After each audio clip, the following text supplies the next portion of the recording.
శ్రీశైలంలో ఉగాది మహోత్సవాలు కన్నుల పండుగగా జరుగుతున్నాయి. 4వ రోజు రమావాణి సేవిత రాజరాజేశ్వరిగా శ్రీశైల బ్రహ్మరాంబికాదేవి అమ్మవారు దర్శనమిస్తారు. సాయంత్రం 5 గంటలకు క్షేత్రపుర వీధుల్లో శ్రీ స్వామి అమ్మవార్లకు రథోత్సవం నిర్వహిస్తారు. నేడు ఉగాది సందర్భంగా శ్రీశైలం దేవస్థాన ఆస్థాన సిద్ధాంతి బుట్టే వీరభద్ర దైవజ్ఞచే ఉదయం 10 గంటలకు పంచాంగ శ్రవణం జరుపుతారు. రాత్రి 8 గంటలకు స్వామి అమ్మవార్లకు కళ్యాణోత్సవం అనంతరం ఏకాంత సేవ ఉంటుంది. ఉగాది పర్వదినం కావడంతో శ్రీశైలం ఆలయానికి భక్తుల రద్దీ పెరిగింది. పాతాళ గంగలో వేకువజాము నుంచే పుణ్య భక్తులు స్నానాలు ఆచరిస్తున్నారు.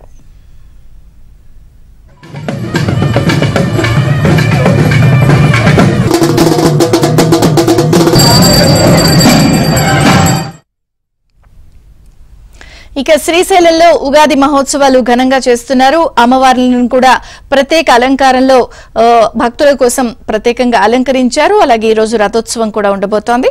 ఇక మరిన్ని వివరాలు మా ప్రతినిధి కర్నూలు నుంచి సుంకన్న వివరాలు అందించడానికి సిద్ధంగా ఉన్నారు. అలాగే మరొక ప్రతినిధి ఖమ్మం నుంచి శ్రీధర్ కూడా అక్కడ విశేషాలని ప్రధాన ఆలయాల్లో ఎటువంటి కార్యక్రమాలు ఉన్నాయో అందించడానికి శ్రీధర్ కూడా ఉన్నారు. ముందుగా మనం సుంకన్నతో మాట్లాడదాం. సుంకన్న, విజయ చంద్రిక తెల్లవారుజామున 4:30 గంటల నుంచే ఉభయ దేవాల్లో వెలిసినటువంటి శ్రీ బ్రహ్మరాంబ మల్లికార్జున స్వామి వారులను దర్శించుకునేందుకు భక్తులు పోటెత్తారు. ఉగాది పండుగకు మామూలుగా అయితే కన్నడ భక్తులు ఎక్కువగా వస్తారు. దీంతో క్యూ లైన్లోనే కూడా కిటకిటలాడుతున్నటువంటి పరిస్థితి.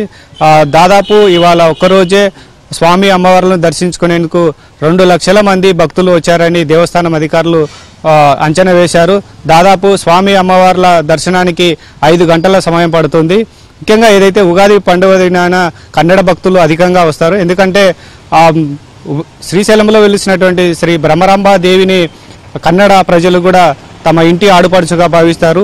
చీరే సారే తీసుకొని ప్రతి ఉగాది పండుగ కూడా వాళ్ళు ఇంటి నుంచి కాలినడకన బయలుదేరి శ్రీశైలానికి నల్లమల్ల అటవీ ప్రాంతం గుండా కొండలు కోనలు దాటుకుంటూ బగబగబండే ఎండల్ని సైతం లెక్క చేయకుండా ఉగాది పండుగ రోజు కల్లా శ్రీశైలానికి చేరుకుంటారు. శ్రీశైలంలో ఏదైతే తెల్లవారుజామున ఏదైతే పాతాళ గంగలో పుణ్యస్నానాలు చేసి ఉభయ దేవాల్లో వెలిసినటువంటి శ్రీ బ్రహ్మరాంబ మల్లికార్జున స్వామి వారిని కూడా దర్శించుకుంటున్నటువంటి పరిస్థితి. అయితే భక్తులు సంఖ్య కూడా క్రమక్రమంగా పెరుగుతుండటంతో ఏదైతే ఆలయంలో ప్రత్యేక పూజా కార్యక్రమాలు స్పర్శ దర్శనం అయితేనేమి అభిషేకాలు సామూహిక అభిషేకాలు అమ్మవారికి కుంకుమార్చన కూడా తాత్కాలికంగా రద్దు చేయడం జరిగింది.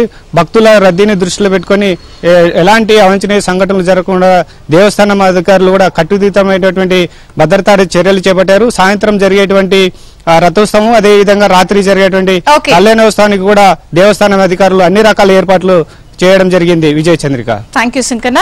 ఇక ప్రధాన ఆలయాల్లో ప్రముఖ పుణ్యక్షేత్రాల్లో కూడా ఉగాది సందడి నెలకొంది. భక్తులు ఉదయం నుంచే దర్శనానికి బారులు